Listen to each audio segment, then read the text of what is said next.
amis, comment ça va? Je vais relativement bien et je vous retrouve avec grand plaisir pour aborder avec vous la question de l'intelligence. Attention, attention, attention. Dans cette vidéo, il ne s'agit pas pour moi de dire que vous êtes plus ou moins intelligent, que vous êtes nul, que vous êtes bête, etc., etc. Il s'agit pour moi de m'intéresser aux 9 types d'intelligence et de vous expliquer comment peut s'organiser votre cerveau pour les gérer. Je vais d'abord lister les types d'intelligence, vous dire en quoi ils consistent et ensuite on s'intéressera aux différents profils de gestion. On parle d'abord de l'intelligence interpersonnelle ou intelligence sociale. C'est la capacité de comprendre les autres, de comprendre leurs ressentis, leurs émotions, leurs opinions, d'interagir avec eux. À l'inverse, on a l'intelligence intrapersonnelle, c'est la connaissance de soi. On se connaît soi-même, on connaît ses points forts, ses points faibles, ses limites, ses préférences, ce dont on a besoin pour se sentir bien, ce qui nous fait vibrer, ce que l'on déteste, ce qui nous fait peur, ce qu'il nous faut à tout prix éviter, etc., etc., etc. Dans la même veine ou dans la même logique, on a l'intelligence corporelle. On a conscience de ses gestes, de ses mouvements, de son propre corps. On gère son corps dans l'espace, dans le temps, dans notre quotidien. On a ensuite l'intelligence verbale. On manie les mots, le vocabulaire, on est capable de s'exprimer, de se faire comprendre de tous, avec un vocabulaire plus ou moins recherché, plus ou moins étendu, plus ou moins pragmatique.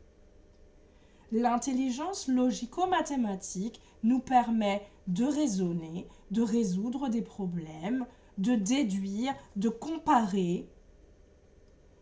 L'intelligence existentielle nous permet d'analyser les choses, de nous poser des questions sur nous-mêmes et sur la vie, voire de philosopher. L'intelligence naturaliste nous permet de comprendre l'interaction entre les êtres humains, la nature, entre les êtres humains, la faune et la flore, comprendre que la nature nous est nécessaire, que nous devons cohabiter avec elle, que nous sommes sur son territoire, que nous devons la respecter. Cette intelligence nous permet également de classer les objets, de classer tout ce que l'on voit en différentes catégories.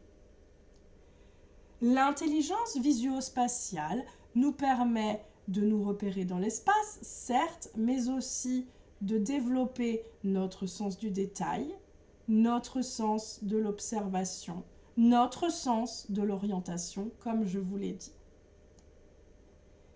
Notre intelligence musicale nous permet de reconnaître les sons, de les interpréter et de faire le lien entre un son et une émotion. Voilà, je pense ne rien avoir oublié. Maintenant, sachez que toutes ces intelligences sont présentes en chacun d'entre nous. On ne peut pas ne pas les avoir. Certaines d'entre elles sont mises en veille dans notre cerveau parce que on n'a pas eu l'occasion de les développer ou parce que la vie ne l'a pas voulu ainsi, pour cause d'accident, pour cause de handicap ou de profil particulier. Certaines intelligences vont être des intelligences moyennes, des intelligences que l'on saura utiliser quand l'occasion s'y prêtera, de manière modérée. D'autres intelligences vont être pour nous des points forts, elles vont être très développées, voire même surdéveloppées. D'autres domaines d'intelligence vont être nos points faibles, voire nos bêtes noires. Enfin, on parle aussi d'intelligence compensatoire. Notre intelligence est développée, mais elle ne s'est pas développée normalement. Notre cerveau a dû s'adapter, a dû chercher des trucs et astuces pour nous permettre de réaliser certaines tâches sans être capable de les réaliser comme tout un chacun. C'est peut-être pas très clair, alors je vais vous donner un exemple. Je n'ai pas une intelligence musicale très développée. J'ai une culture musicale étendue, j'ai une oreille musicale, mais je n'ai pas l'intelligence musicale développée. Je n'ai pas le sens du rythme et certains sons peuvent me gêner. Pourtant, pour vivre ma passion, pour chanter et pour jouer d'un instrument, j'arrive à coder les notes, à coder les sons, à les organiser différemment dans mon cerveau. Je fais le lien entre musique et mathématiques. Je fais le lien entre musique et perception corporelle.